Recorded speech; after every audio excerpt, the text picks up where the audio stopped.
So social selling is having a huge impact in the way consumers shop, and impulse is one of the biggest reasons for this. So we're gonna dig into that topic a little bit. And with me to do that is Yvonne from NielsenIQ, who spoke yesterday at our beauty session here in Dallas. So, but before we get into things, for those one or two people who don't know, could you what's social selling? Yep, social selling is selling on a social media platform. So as I'm scrolling, for example, TikTok, and I see an ad that pops up that's something interesting, I can click into it and boom, it takes me to a site, add to cart, done. Gotcha. And what are the main social selling platforms? TikTok Shop is the biggest one right now, but we're also seeing selling on Facebook, on Instagram, YouTube. I hear Snapchat, which I don't have, also allows users to shop there too. Yes, and I think there's some other places have like a social selling kind of aspect to them. I think Shein.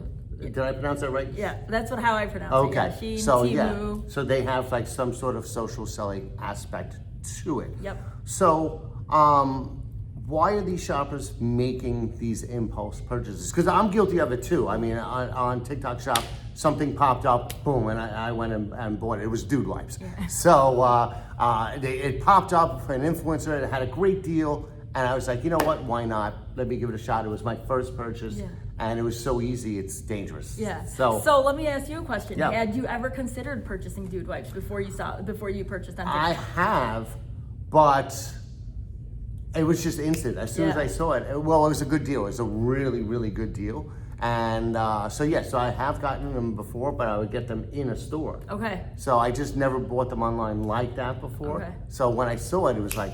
Yeah. So what we're seeing with social selling, majority of the time, it's a combination of discovering a new product. So kind of interacting with something that you hadn't seen before on either in-store or on a different platform. And then you click into it out of curiosity, you learn more about it, and then you buy. It's very much discovery and impulse. And that's what we're seeing a lot with social selling. Well, mine was impulse in the sense that I didn't need them. Yeah, yes. I was stocked up already. But the deal was so good, it was like, why not? Yeah. They're gonna get used eventually, so may as well do it. So. Yep. And they make it so easy. You're scrolling, you see something, you click, and then you buy. It's so seamless. You don't have to leave the platform, and that's, I think, a huge contributor to the success as well. Yeah, because you mentioned the convenience aspect, and then you also talked about cheaper alternatives, and that's like in my case, it wasn't an alternative because I was already getting dude wipes, but it was such a good deal that I wasn't getting that deal. So it's like, I couldn't pass that one up. So, but now here's the challenge. So you have all of these social platforms, but you have a lot of retailers, mass retailers, brick and mortar retailers that have e-commerce sites.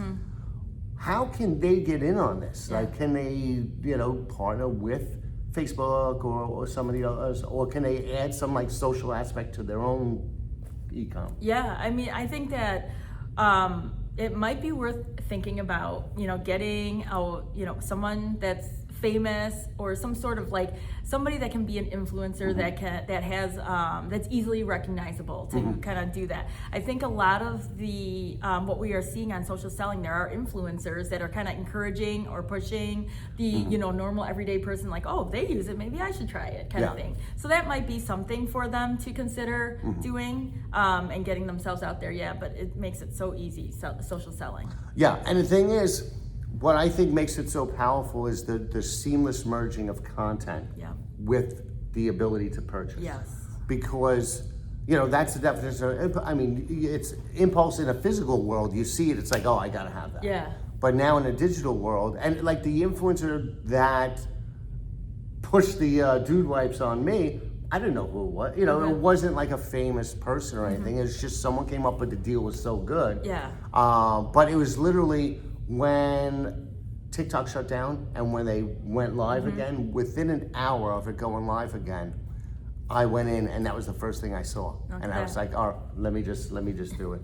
So, but I think, and for brands, especially impulse related brands, or if you're constantly coming up with new product innovations, I think social selling is got to be the way to go. Yeah, it's just a fast way to reach people, a lot of people, a variety of people, but also just the discovery of new products. And, you know, it could be word of mouth. Like, you might talk to me about Dude Wipes. I go into my TikTok feed and search it up, and suddenly that's what my, you know, stream is filled with. So it's definitely just it seems to be a fast way to reach a large group of people. Well, with Big Brother watching, I'm sure your phone's listening right now, and Dude Wipes are going to show up in there anyway. So, awesome. Well, thanks for the presentation, and thanks for joining us again. Yeah, thanks for having us, Joe.